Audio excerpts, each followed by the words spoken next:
All right. Good evening, everyone. March 26th.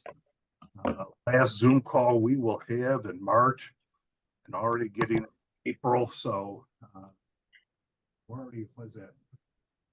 Man, in the third quarter already. Man, it's flying by. So thank you for showing up. I'll go through the email real quick and then I will keep it short because I know Walt is tying up a mouse today. So what I'll do is I'll just briefly go over everything. And if we have time afterward, we'll talk about it. But I want to make sure I give him plenty of time. And then if you guys still want to talk past the 7 o'clock, we can. We had a lot of cool stuff going on. I know Carl and I got to go to the sow bug over the weekend, did some fishing out in Arkansas. So we'll tell some of the stories. I know Carl did really good on Saturday, so kind of fill us in. But I will leave it at that. And we're going to do the mouse because, again, this is spinning deer hair, something that I want to learn more on. And actually saw some really cool deer hair flies that the sow bug I'll talk about. But for now, I'll just let Walt take over. So Walt, I'm going to give it to you. Go ahead, tie up a mouse, take your time. And then once we're done, we can talk a little bit more. So it's spotlighting you now. Thank you. Okay. What I'm going to do tonight is basically tie a mouse on a, how's that? I'm going to tie a mouse on a safety pin versus a hook. The only difference, this is just to put on your hand. I do it, Roger and myself, we tie a lot of these at the veterans homes and they put it on their lapel. And so it's something fun to do just to play around with. Now, what you're going to use is you're going to use I don't know, focused in, right? Some deer hair, some ultra thread, which is 210, which is very strong. A tail, which basically can be a piece of leather or any other material that you want to use. Okay, you use basically anything that you want. A lot of people use the leather from their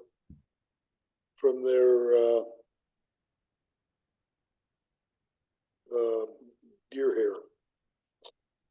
Or just cut a strip from some foam. Yes, thank you. Roger, you can step in anytime you want. Okay, so I'm using Ultra Chanel, a brown color to go along with it. The other thing that we're going to be using is the ears. And what I have done in the past is I've taken leather and I have a leather punch that I make a Mickey Mouse on. And we cut a piece of this off and we end up having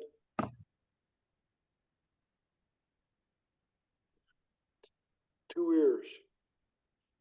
Okay, and then the final thing for the eyeballs is what we use is a hourglass weight. And if you, I forgot to grab that, but okay, so give me 2 seconds and I'll get the hourglass.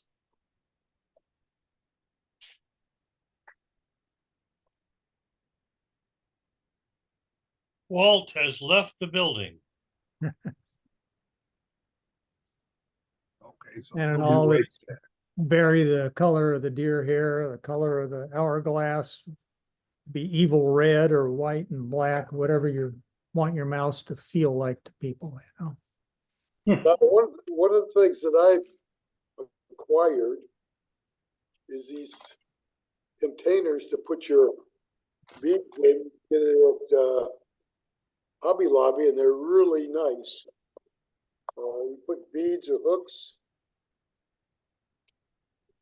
Let me find what I need.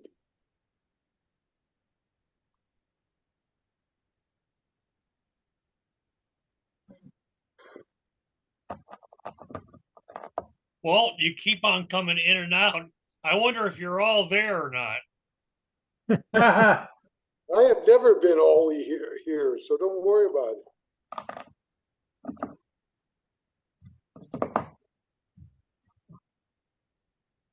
And then the hourglass is, I don't know if it's focused in.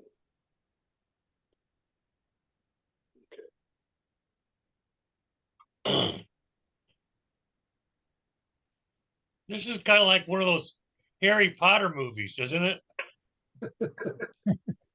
Well, could you use monofilament eyes just as well as the dumbbell sorry? eyes? I'm sorry, John? Yeah, could you use monofilament eyes instead of the dumbbell eyes? You could use any type of eyes you want. What did you guys always say? Whatever, there's a formula for doing things, and there's the way that you want to do it. So Yeah, but is the weight important that you've got with those dumbbell eyes? no, I No? don't think Okay. it is. For the Okay. looks, John, some of it, Look, John. when you tie it down into the hair, though, they'll kind of tie down in, and you need something fairly substantial to still kind of poke out of the hair to stand out enough. Gotcha. Okay. So bead chain would probably work too. Oh, yeah, that'd be a good idea. Yeah, you just have to try it and see how it sits in to the hair and how visible it is when you're done. If you're making something that you're actually casting, I could see anything from gluing in Google eyes to whatever, if you felt you wanted to keep the weight down for the mouse to float even more, to not have any extra weight on it. But Yeah, I was talking to a guy, that Dick Shaw from Upper Michigan, and he was giving me some fly patterns for the Pierre Marquette. And he said at night the big browns go after small mice. So Yes. this is I want to tie some up for that. And if anybody needs any black bead, I got 30 feet. That'll be more than I could ever use. So I can bring some down when I go to the Okay. fish free Basically, you tie fly your, day. basically you tie your tail in, then you go ahead and take a clump of hair, just a small clump. And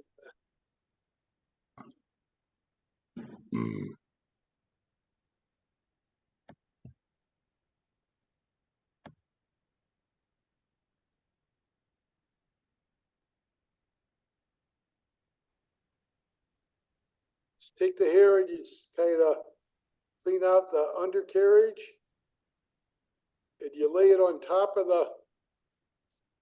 right above the tail, the end of the tail. You put a couple loose wraps, and then you go ahead and do a strong wrap. Pull the hair back, make a loop in front of everything, and take your hair packer,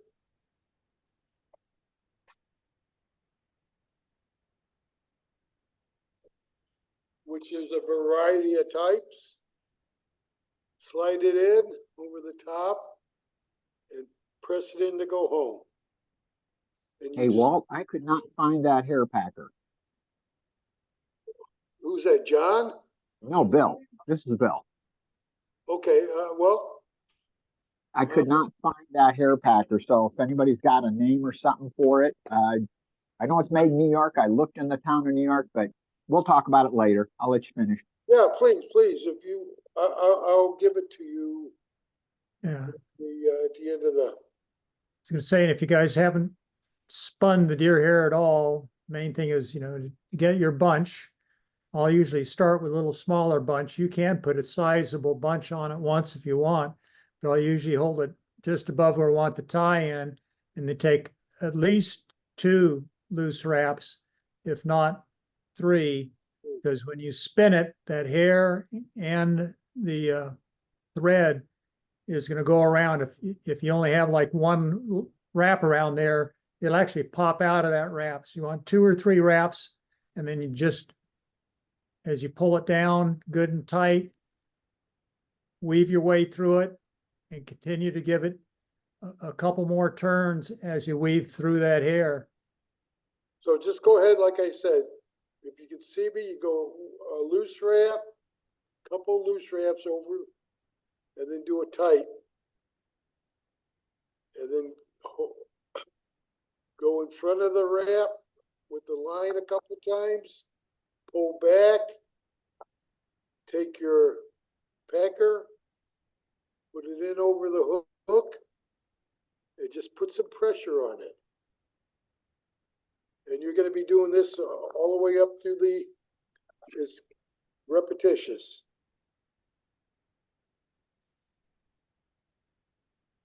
And one thing that I like to do after I've got that tied in and before I go for the next one is to make 2 or 3 wraps right in front of the hair, the same way as if you're getting ready to make a head or something else and you're wanting to stand something up a little bit, because it helps keep that hair pointed back and out of your way while you're getting ready to tie in the next bunch. If you have that stuff pointing forward at all, it'll really grab into it and just make it miserable.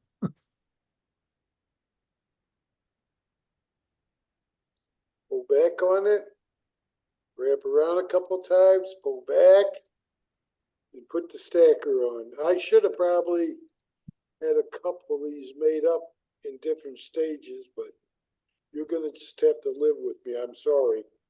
You know, one of these Yeah, and you're- days, I'd like somebody to tell me the difference between spinning deer hair and packing deer hair. What's the difference? Yeah. Spinning and stacking, yeah. South- What you're from seeing here, south- John, if go you're ahead, From Rob. south of Mason-Dixon line, it's packing. If you're from north, it's spinning. What I When you- understand the difference to be, John, is what we've done here is you spin it, you go right in and you get the full dandelion head all the way around.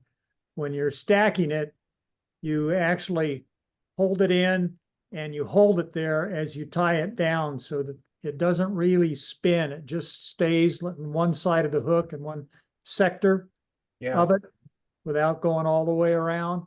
And then you're packing it back tight, and that's how you can put different colors in at different positions by doing that. So you Gotcha. vary the length of the hair you're using and where you're tying it in. What we're doing, we're not going to be particular to putting it into a stacker to get the ends all even, because that's all going to get cut off. We're just getting a body of hair here, and knowing we're going to cut it all off. Yep. But Yeah, those loose. Question on those loose wraps. How far up are you going? Are you going about to the center of the hair or just at the Yes. back of the hair? Okay. No, I'm going in the center of the center. portion of the grave. so I've got mine just right in the center there to pull it in. Almost like a pinch wrap. You just get I like to get about 3 loose ones. And then I hold on to it till I get it pulled down part way tight, and then I turn it loose and work Okay. it So through, make sure when you pulling get to- down really quite hard. I'm using gel spun thread myself, so I can really crank on it. Yeah, I usually use Mick. Semperfli for that stuff. Hey, Mick, did. you wanna highlight Roger also? Yeah, we could dual spotlight both of them and that'd work. Oops. Oh, let me go back. I actually hit. Yeah, spotlight both of them, Mick. Yep, I'm good. That's okay. I don't want to be on this anyhow. Well, you are now. You There you asking go. for a vote of confidence? There you go. Make this a tie off tonight.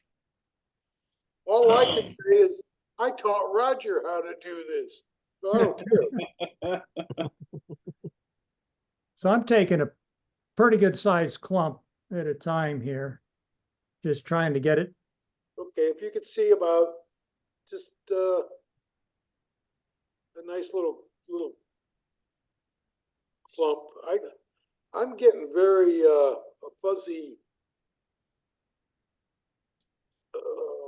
picture on part of my screen.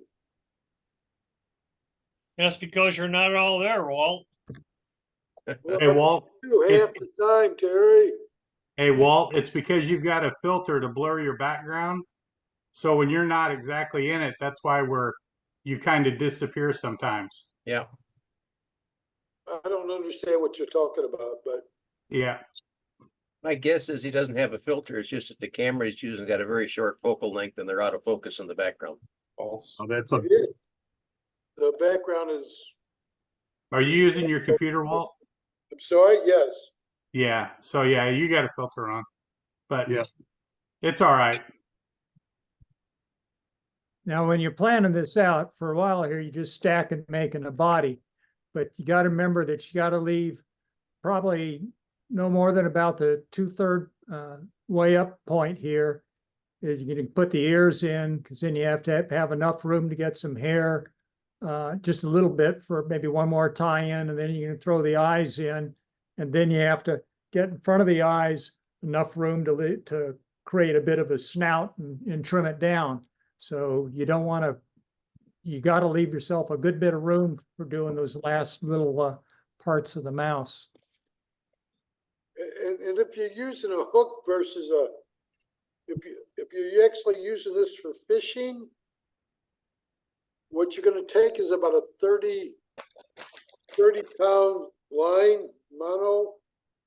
And you're gonna tie, that's gonna be a tie like where the nose would be on the mouse. And you make that into a weed guard. Normally they say you use a 2 pound,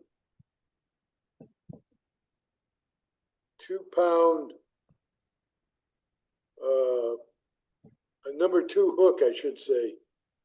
But when you make these for big browns or bass fishing.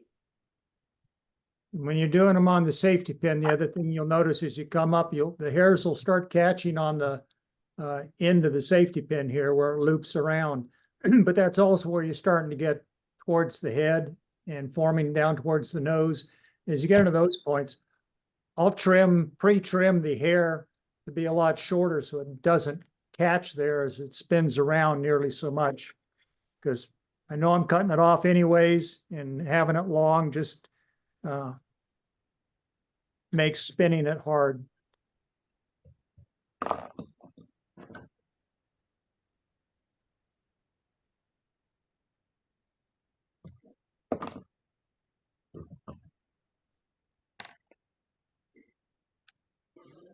And as you're tying this, Excuse me. as you're tying this, do you guys have good recommendations of actually how to fish this lure? Well, I usually put On the mine fly? in dynamite. When it floats out, it works pretty good. Yeah, and make sure you open the pin up real good so that the fish can get hooked on it. Right. I mean, when you have an actual hook. Yeah. What's up? You guys have any good recommendations?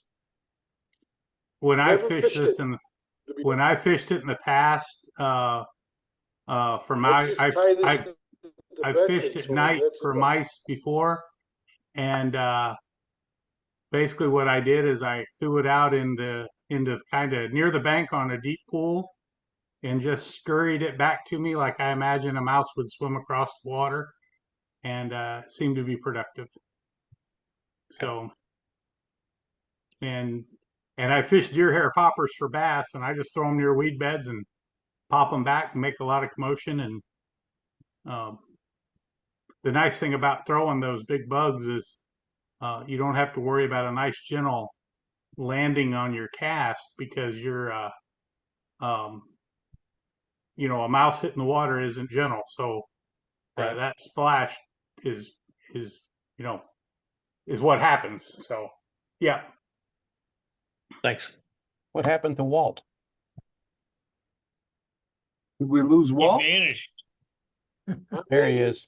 I I don't know what happened. I just got knocked off. Terry, quit doing that to me.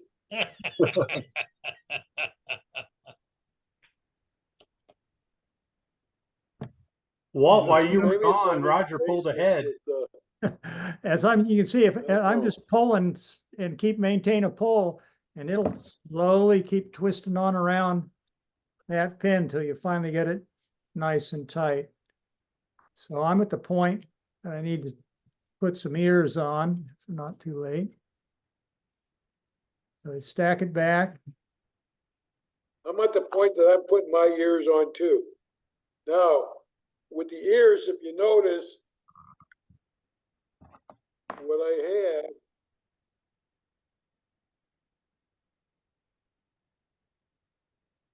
is like a clover leaf. Can you see this? Got to hold it. Yeah, there you go. Okay, and I have a punch like I mentioned. And what you're gonna do is you're gonna take your scissors and you're just gonna cut one of the clover leaves out, a straight line. Just enough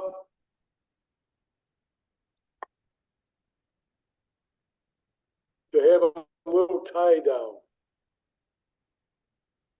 tag.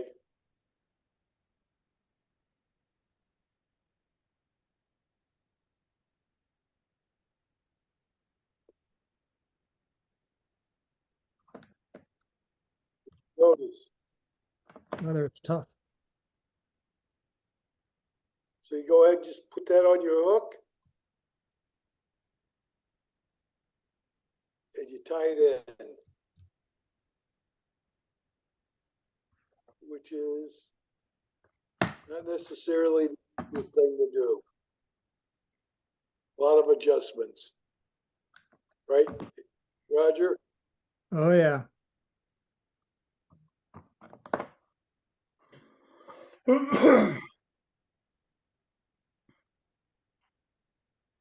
And I trim mine back a little bit too far. It makes it kind of hard sometimes to get that little nub caught on the, particularly with the GSP.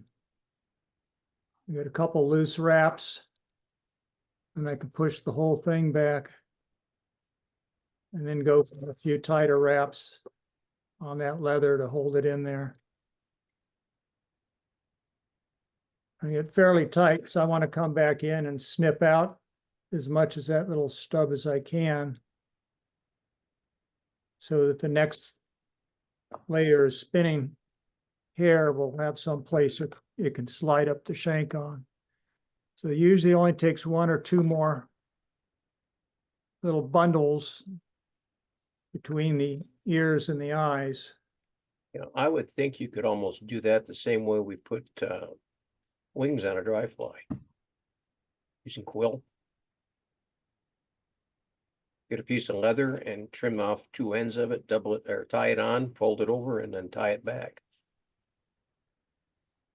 Well, everybody has their own way of doing it. You got to remember, you just have to leave clean shank there that you're going to be able to spin the hair on and not to eat up too much of it. Yeah. Do you have a cutter for that leather? Yes. What Well, I maybe did is I these went very down- nice ones, Oh, gotcha. Was that 32 or 44? 9 Yeah, mil. I made a got a 9 little notch. millimeter.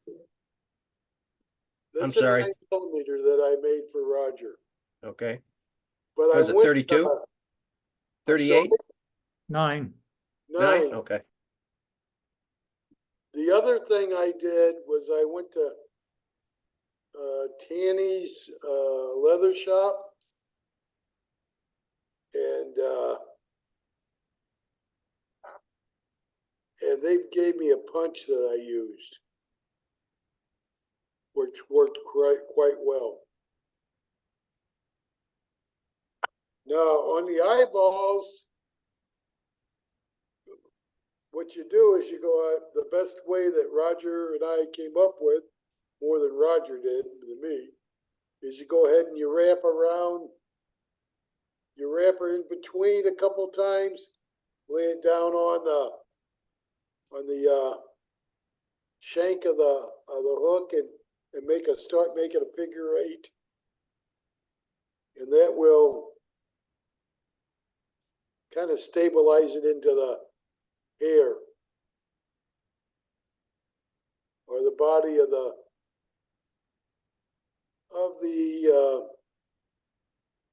mouse, the hook. Okay, you got the eyes on. Now you're going to put one more small patch of hair.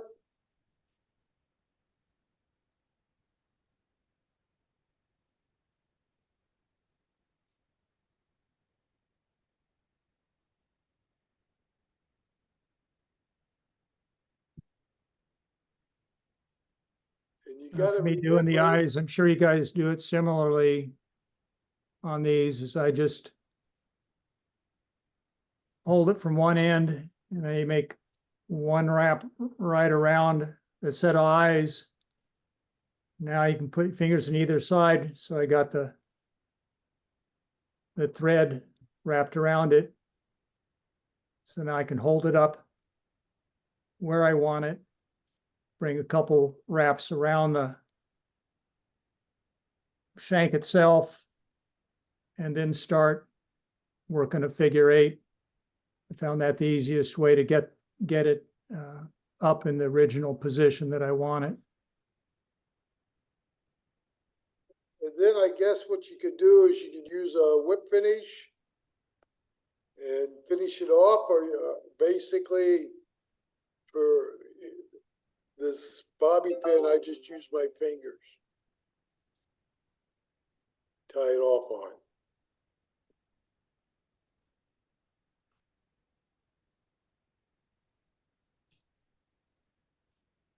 Now, I strongly recommend with this next portion, you make sure your spouse is out of the house. And that's when you trim the hair off the mouse.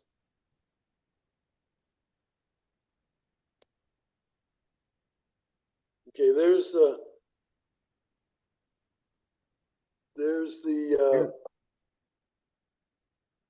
mouse before he's trimmed. Now the next portion, what you're going to do on the pin itself, you got to close the pin, and you're going to trim the body of the mouse. Start trimming the body.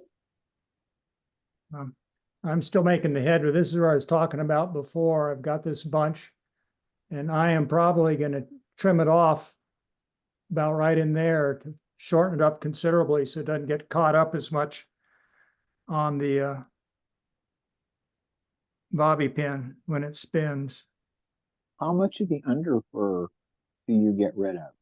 Okay, I'm getting ready to show you that now. Okay. So you hold the mouse up and make sure you get the tail out of the area. If not, you're going to end up having a hamster. Okay. So there's two types of scissors we use.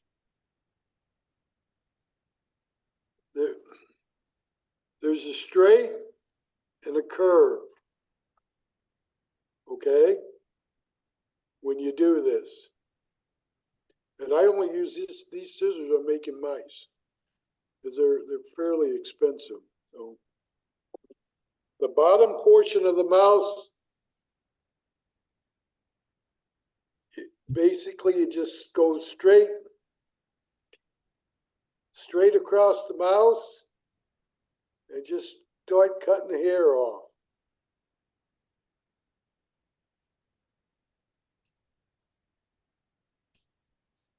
Just like getting a haircut. Do some people use razor blades? Yes, but yes, they do. There's a razor blade that's kit. I have one, and to be honest with you, I have not done any of these mice at the house because it's really messy, and my wife, I don't want to get her upset with all the hair all over the place.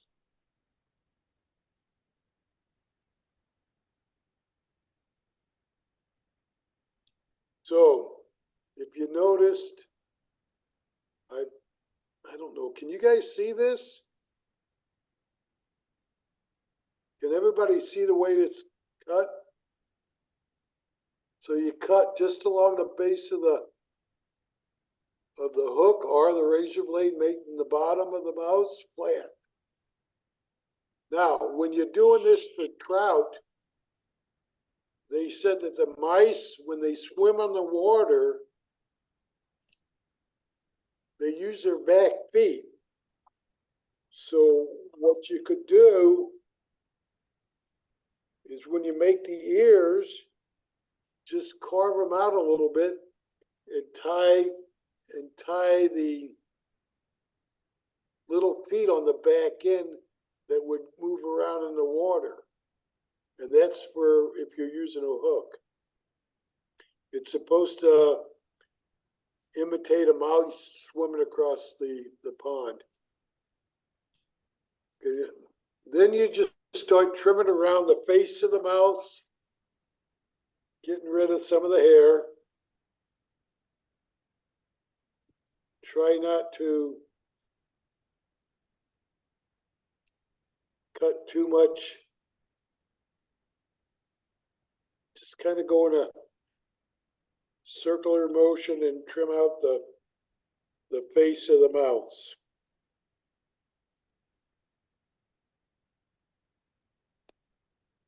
Are those loon scissors, Roger? They're Fisker. You can find them at sewing shops. Fisker? Oh, okay. Yeah, I think I've seen them in Feathercraft or other places too. They're about $15, I think, at Feathercraft. Probably get them for $12.50 at Hobby Lobby.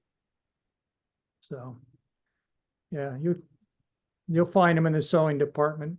Quilters and other people like the curved blade.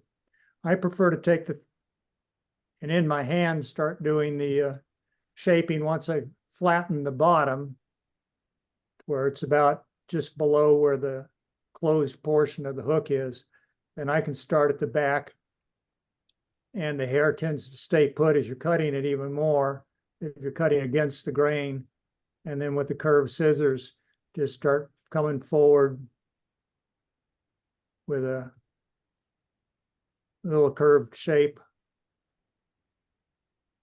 And then it's just a matter if you want a fat mouse, skinny mouse, if you want to leave a few hairs. So I'll get a fair bit of the body shaped around here.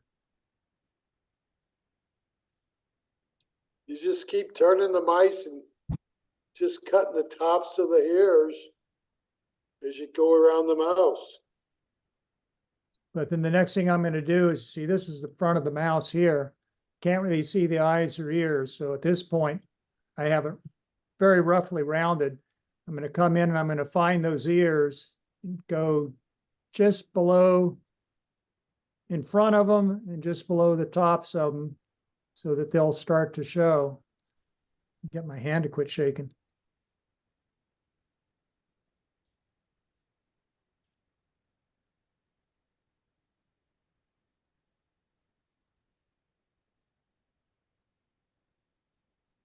Really getting hair all over my computer. Yeah. Not so bad at the veterans home. You just. So you can see now I've got the tops of the ears just showing, and then I'll come down off the nose, bringing it shorter and a little bit in front of the eyes to start getting the head to have the detail popping out from what you put in there. And then the rest is just whatever. If you're, like I say, if you're careful, you can leave some hairs either side of the snout to be like whiskers. I usually lose my patience with that, and they go very short whiskers, no handlebars.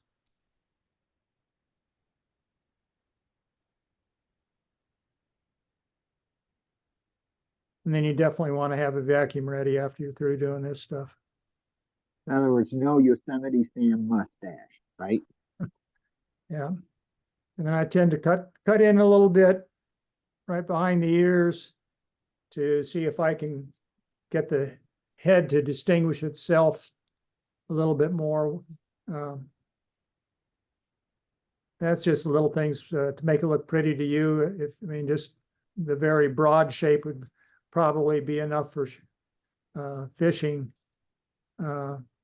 Tail, or possibly even adding a couple other bits of something to emphasize maybe some more legs at the bottom. You could probably, similar to the tail, just add a couple more pieces of whatever you're using and tie them so that they stick down slightly forward a bit and simulate those legs below it. Because what we're doing is pretty much made for going flat on piece of clothing or a hat. And I could probably dig one out that I had given to me from before. Let's see.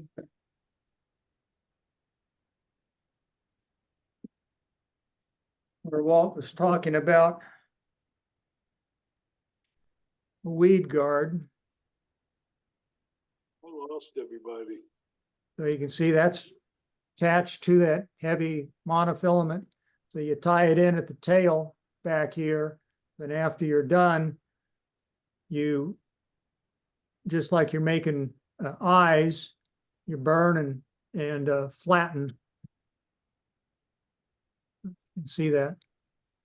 The end of it, and then you just use your thread, make some wraps here. So this part of the weed guard, you know, slides through those wraps and closes it up, so you can adjust how tight and heavy you want that weed guard to be by the size of the mono you use and where you choose to cut and burn a little head onto the end of it. But that's what it looks like with a weed guard. Because the hook's way up here. So is that monofilament going through the eye of the hook? No, it's tied out Oh. on just behind the hook. Behind the eye. Okay. Just behind the eye. So when you're working the rest, you just tie it on, you leave it sticking straight out until you're finished, then bring it around, tie it behind the eye and trim it, burn the end to hold it in there. I don't know. Can you guys see my mouse? Very nice. So basically, the hardest thing is making the roundness of being a barber, I guess. Yeah. Cut some of the hair off. And this was a very simple one. You know, you can play with colors. Doesn't have separate ears or anything else to it, but you know, fish might decide that's fine.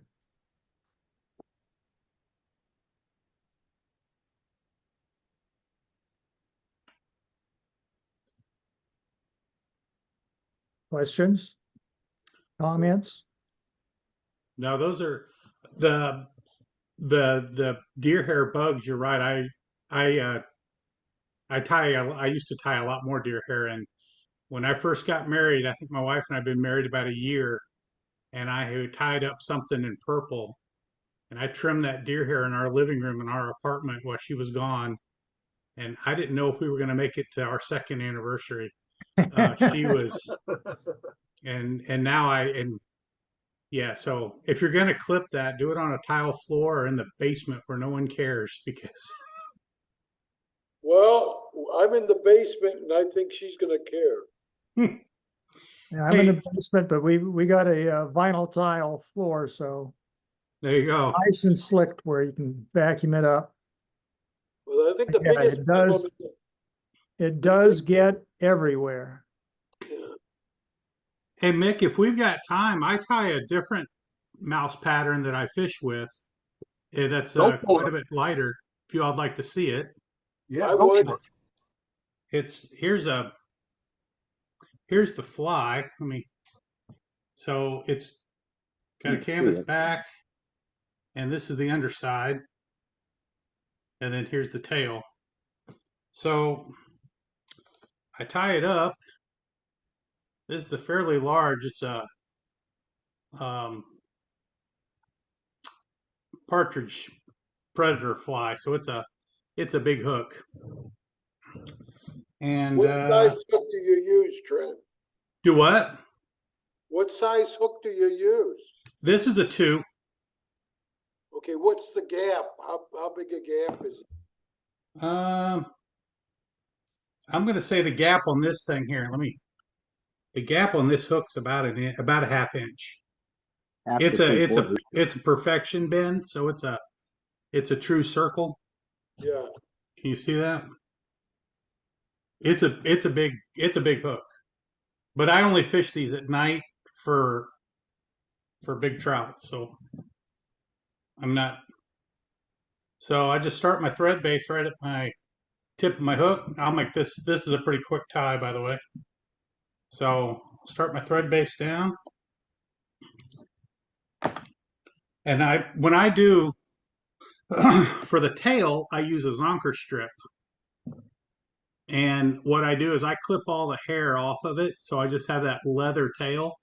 And then I leave a tuft of hair on the back. Can you see that? And what happens is when that gets wet, I wet my fingers, it takes that tail right down to a point like a mouse's tail when it's in the water. So I tie that in.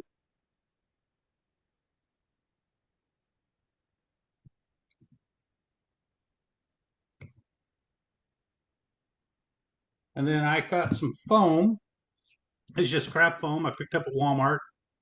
And I kind of cut it at a little tie-in piece. Oh, that's a little too long. Fold that over with my fingers. And whenever you tie in foam, you start off with loose wraps just to get it down. And then you can tighten it up. If you start out with tight wraps right away, you can cut your film or your foam rather. And that's not a good day for you. So I just secure that. Come back to the start point. And then this is pretty well the entire body of the fly. This is crosscut zonker. So you can see how the hairs hang down. When I tie this in, I'll pluck a little bit off the end, so I'm just tying the leather. And I want that hair going backwards. So tie it in.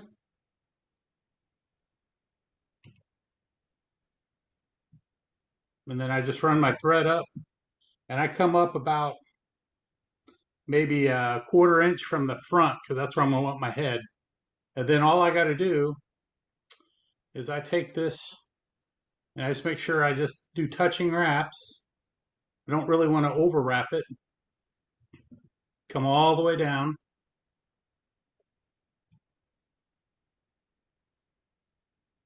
To here, right? And then I'm going to tie it off here. And again, I'm about on here, I'm probably, well, once I clip it, I'll show you. Hey Trent, what thread are you using on that? This is a 6/0 brown. Okay. So you can see, if you can you see how there's quite a bit of head there. I don't know if you can see how far, but I've got about a 1/4 inch off behind the eye. And I'm just going to secure all that. Then I just pull out my Jim Dandy Velcro and I kind of separate that hair to either side. Now I'm going to bring my foam up and over like so. And I'm going to come around and I want to kind of wrap around the body a little bit because that helps to force that hair down. Then I'm just going to come back and then wrap it again. And again, do the first couple loose and then hit it with a little bit of torque to hold that thread. And then here, at this point, If you want to get creative and cut that into little ears, you can. I generally don't, but you can. I just kind of cut mine across the top, trim off the edges a little bit.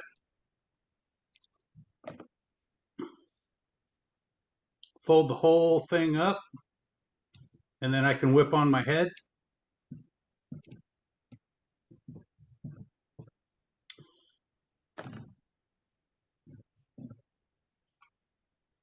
Whoop.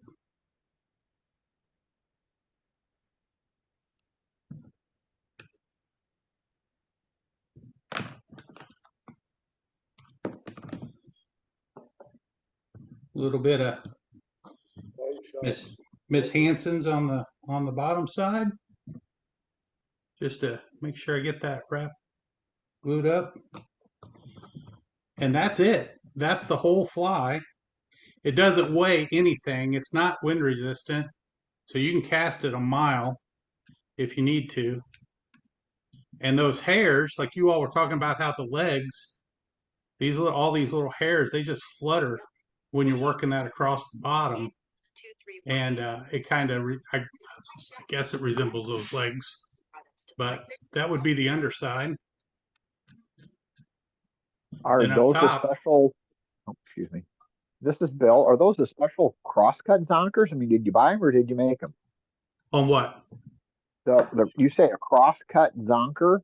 Oh, no. So when you buy deer hair, or when you buy your rabbit, there's regular zonker strips that's cut and down the back of the rabbit. If you buy crosscut, they cut across the back, and they're sold as crosscut. So when you go, you can find them. Okay, I didn't Yeah. know. I've never. So if you wrap zonkers, and I'm sure you may have done it, you end up with this huge powder puff of a ball of rabbit fur.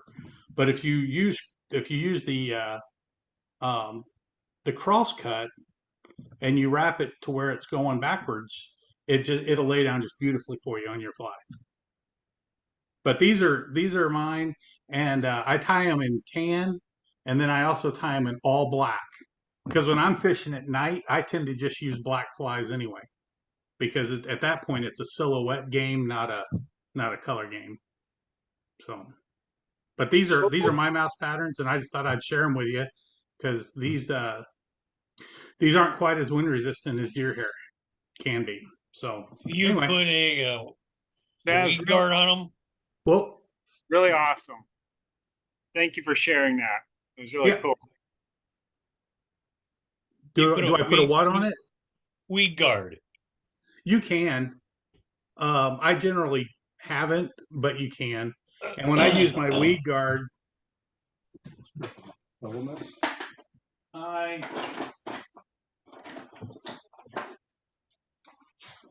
I have 33-pound Rio Max is what I use, just because, well, the guy that gave it to me is what he used, and it's nice, and it's easy to bend and put into place, and I tie my weed guards in a little different.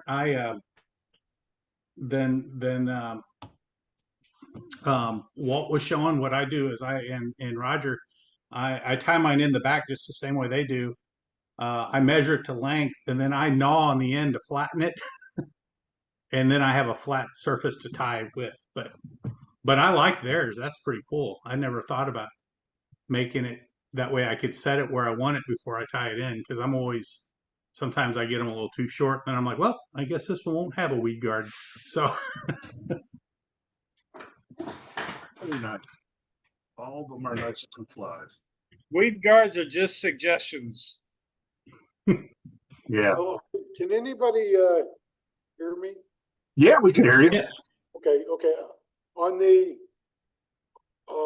it's the Fly Shack in Watertown, New York. Oh, shoot, zoom in on me, Mick. Okay, I'm gonna spotlight you. Fly Shack in Watertown, New York. That's where I lived. No, not Watertown, I'm sorry. I'm saying Watertown, that's Fort Drum, who the hell? wants Yeah, I was there for 10 years. I was there when it was Camp Drum. Well, you're I just was there when I was there before they reopened it the second time. I was there in the 50s and the 60s when it was just a base, that nothing there. yeah, I but fought the Indians there. Oh wait. No. Well, the Iroquois, yeah, well, the Iroquois were up there, of course, but You're lucky John, to, you were in Orville, right? Did you share the same room? well, Orville was from Virginia and I was from upstate New York, so we never really got together too much, but we did share ideas about design, so. Oh, okay. No, anybody wants the phone number, I can give it to you now. Yeah, Or, Fly Shack, okay, oops. hang on a minute, I just lost it. I can find, if it's Fly Shack online, I can find it. Okay, well, it's the Fly Shack it's in Gloverville, New York. Mm-hmm. Gloverville. Yeah, just like my name, Gloverville. Okay, I'll find them. And it's, It looks like an easy tool to use. I've seen the kind that are like really expensive where it looks like a pair of tweezers with a notch cut in it, like a little grippy. But I watched one guy and he said he had to be really careful because he always cut his lines. So he had to do it differently. He had to figure out a different way to handle it so he didn't cut his thread. well, the ones the ones that Roger and I use, seem very nice. It doesn't hurt. You don't get your hand caught in the bar of the hook. Well, I've been out, I am currently on the Fly Shack in Gloversville, New York. Back there Yes. on Fulton Street. And they don't have anything there under the title of deer hair stacker. They've got Deer hair Packers. Packers, not the stackers. Packers they've got are the ones that look like pliers. Those are the only ones they're showing. These? Yeah.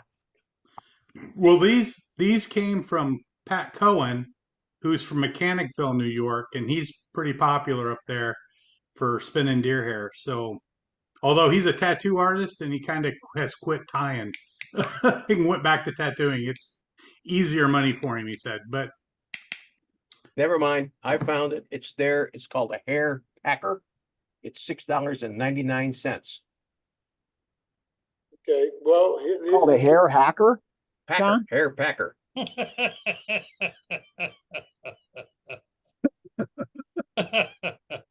I needed that. Thank you.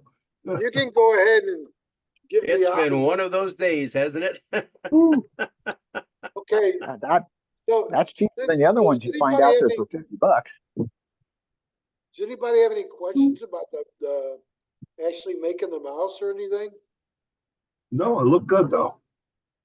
Yeah, that was You great, guys- Roger. You guys did well. Great, Walt. Roger, thanks for stepping in with me. Roger's always there to help. Huh? Roger's always there to help out. Roger's muted. You say, now all of you guys are qualified to come on down and tie mice at the veterans home with us now that you've gotten your initial familiarity check out with making. Are you Yeah, gonna pay for my gas to come down and do that, Roger? You can go to the VA. You can go to the VA center in Nebraska. Yeah, we can do it at the PRRC and before Christmas and just be busily cutting deer hair everywhere and see how happy Nancy is. Yeah, I can see the VA now with they'll really be happy with us doing that sort of thing in their kitchen. Yeah. I'm Well, getting some a love it. 400. Yeah, I'm getting a 400 CFM fan hood put above me so when I work with deer hair, it just sucks it right up. Yeah. Well, they like it. I mean, they'll get there and say, can I have a green one? Can I have a red one? Or a fly? He wanted just a regular fly on a hook. He said, red. Okay. Yeah, So I yeah. pulled out whatever red material I had and, little tail, some wrapping, a little glitter, this or that. And there you go. And he was like, right on. Out he wheeled himself. And he kind of wheeled in, saw we were there, and he said, this is what I want. I'll be back later. I mean, hey, Trent, do you ever Yeah. come up to St. Louis much with us? I mean, like on one of the Saturdays? Well, it's really rough for me to get up there on most Saturdays, but yeah, I mean, I'd like to come up and tie, and you know, I went out to I think we met out at Merrimack that one time I came Yeah, out. yeah, we did. Yeah, yeah. Yeah, I think, maybe in May, if we should probably see about doing the thing again at my house, if anybody's interested. We'll do the barbecue and you can fish or you sit in the jacuzzi as far as I give a shit, but, no Yeah, harpoons sitting at in my the house jacuzzi. though. No harpoons at the house. Oh, Especially when I'm on the hot tub, you guys all see Moby Dick. Yeah. All right. got a hump like a snow hill, he does. All right. Let me go over stuff real quick. Running out of time, but that's okay because the fly time was awesome. Let me see things that are coming up. So we're still meeting up at JB on Mondays. We'll do fly tying on Tuesday, Zoom this meeting. Things coming on the 13th of April, which is a Saturday. We'll meet up at the American Legion again to tie. And that works in good because 1 week past that is Veterans Free at Bennett. So we could sit there and get all our flies ready, fill up our boxes to be at Bennett for Vets Fish Free. I think that's. We did. Carol and I got to go to the sow bug. That was a lot of fun. Wasn't it's if you were trying to get St. Louis to there, it's going to take you about 5 hours. If you could spend a night, or two, that would be kind of neat. I think we paid $100 a night for a hotel out there at the Quality Inn, and it was actually really nice. They had breakfast in the morning that then kind of covered one of your meals. It was a good time. I got to meet a lot of neat people. Actually, we got John and Bill there, and too bad Mike Kelly isn't here. So I got to go up to Tim Flagler in person, and thanks for tying on the Omaha. And he right away he's like, Mike Kelly, and everyone, it's like, yep. So he's like glad to do it. So I wanted to just kind of talk to him a little bit. So there's some good fly tires there. If you were talking about stacking hair, deer hair, that's Sergeant Bass Fisher. He's with Project Healing Water. Yeah. Joe Jackson. Joe Jackson. Joe Jackson. Some of the things he does, if you go on the internet, just Joe Jackson, Sergeant Bass Fisher, or whatever his nickname is. He does really cool stuff, and a lot of it isn't to really fish with. He does that, but some of the stuff he does really cool. My favorite is from Rudolph the Red-Nosed Reindeer. He actually tied a Yukon Cornelius fly, and it is the coolest looking thing. So I got this. But no, it was a pretty good time out there. Neat vendors. I know, Carl, you got a cool new scissors, like the sharpest scissors. So they got a bunch of vendors out there. Hey Mick, if you want, I mean, I went to 3 seminars down there, and I could literally talk for probably a full hour on things I learned there. I listened to Ed Heist. I listened to David Wooten, and then Tim Flagler's presentation. And I mean, I have probably 3 pages of notes on just different key points of things that I picked up when I was down there. So I should be able to make the next Tuesday, but if anybody's able to make and help down at the VA, I'm going to be gone here the next 2, possibly 3 Mondays. I told can for sure the first 2 Mondays. My wife's having hip replacement surgery here April 5th. So if we could get, we were swamped. I had 4 people last night, and when they drop another person on you when you're in the middle of tying something, trying to get that person caught up, it's a little challenging. So I don't know that they really get the full attention that I would like to give them, but I would just put like a call out for more people to come down and help if they're able. Yeah, I'll be there for sure. It was just, I was spent yesterday after work and everything, so I wasn't. Oh, able no, to- no, I mean, we all have that. I'm Yeah. not complaining by any means at all. We're all volunteers, so we need help, but family comes first. I know. Oh, yeah, I and that's a known. It's That's just, a no-no. I'm saying for other people that, are on the fence about coming, I'd kind of push you against the fence a little bit. yeah, I mean, anyone could go, even, let's see. Man, We've had 12 to 14 at times. I don't know what you guys had last week, and I didn't get the count last night, but We had,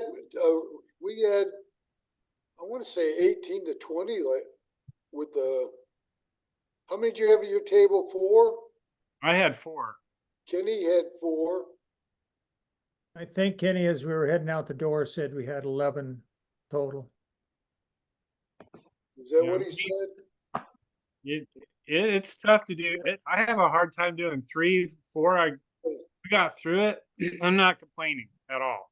I'm just saying it's just really hard, like, to give the attention when you start up and then they get somebody late and they drop it in on you, trying to get that person caught up to what you're doing with everybody else. yeah, And I had an awesome guy last night that was an actual patient, and he was in a wheelchair, could hardly do anything, and it was really great having him, and he was really appreciative. It's really great seeing these guys that actually really enjoy doing it.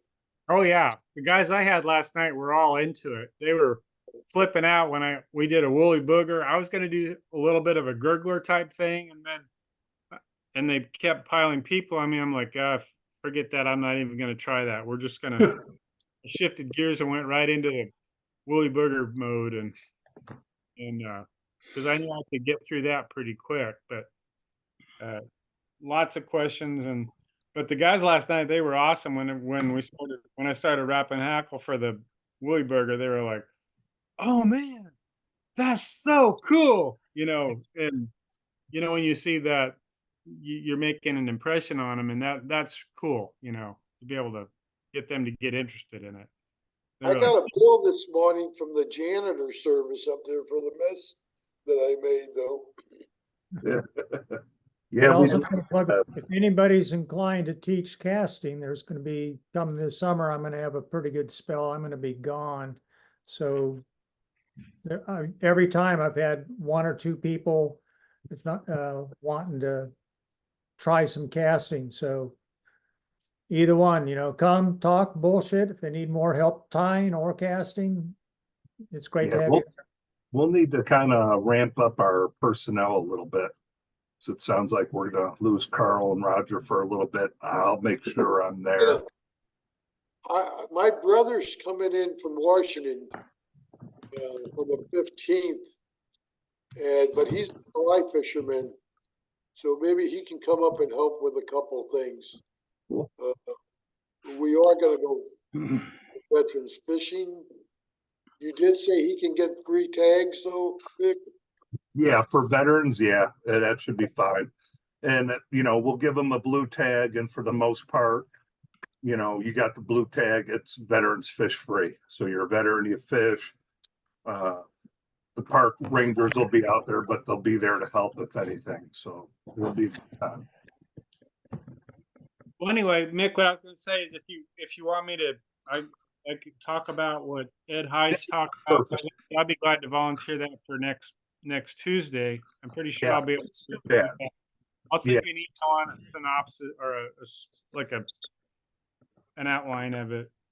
Yeah, no, that would be perfect because yeah, to listen to those guys, there was a lot of good fly tires, and it was fun. It was my first time, and next year I'll go to, but I'll make sure. I can't bring Margie because she was the one that told me to spend money there. So it's like, yeah, bring your checkbook if you go. There's a lot of cool stuff out there. Well, one of the things that and to kind of bait everybody a little bit for next week is I watched a guy, I can't say I learned because I don't know how to do it, but I watched a guy tie or braid hair hackle. And it is not something that's done anymore, but it was actually done back in the early days of Montana, back during Norman McLean days. Oh, He that'll be neat. braided hair tackle? What is Braided that? hair hackle. Instead Huh. of feather hackle, it's braided hair. So Yeah, you See make it. a hackle out of braided hair. Okay, but what kind of hair? Horse Elk hair? hair, goose hair. Long strips? I've got pictures. I will not demonstrate it because I know how kind of what he did, and I'll explain it. But most of it's just for you guys just to create some interest in it. But it was impressive. But I'll explain it next week. Hey, can you bring pictures into it at the VA next Monday? If I'm there Monday. Okay, I'll bring in that book for you though, Carl, on Okay. the McLeod trout. Okay. Yeah, there's no such thing as a McLeod trout in Missouri, just so you know. I heard it from the expert. Okay, but I got a book that says it is, so I don't care. Okay. I got this guy here, Ed Heist, who told me that it does not exist. it's only a pretty trout. Whatever. I'm not arguing with you. I'll give you the book, let you read it. You can determine what the hell you want. And I'll give it to Ed Heist, and he'll throw it in the trash. No, I want it back. Don't throw it away. So where did these trout come from? They came from the Sacramento. They are a strain that came from the Sacramento River, which is a strain of the McLeod, but they're not 100% pure McLeod trout that people like to think. The other thing is the white ribbon sections of the rivers do get stocked, and they come in and crossbreed with the wild trout that are there. So it diversifies the strain of the trout, and they're not red banded trout either. They're a second or fourth generation of the pure McLeod, I guess you could say, be the easiest way. So they're not pure McLeods. They have McLeod representation, but they're not pure McLeods. Well, the only problem is YouTube says that they're McLeod trout. So clearly, in the Cane, or what is that? Cane? There you go. Is it Cane Creek? So I mean, who? Yeah. Now he did Yeah. say, I will say to your comment, McCain Creek had the closest representation. Okay. McCain Creek had the closest representation of it. So part of it's just sad to think that that's gone. I mean, some of those pure strains, but you know. Well, in his according to there's this nothing book, that's 100% pure anymore anyway. Yeah. according to this book, they brought salmon in from the West Coast, and they put them in the Merrimack and the Missouri, and they were thinking they were going to migrate down to the Gulf and then come back up and spawn. The problem was nobody knew anything about how the biological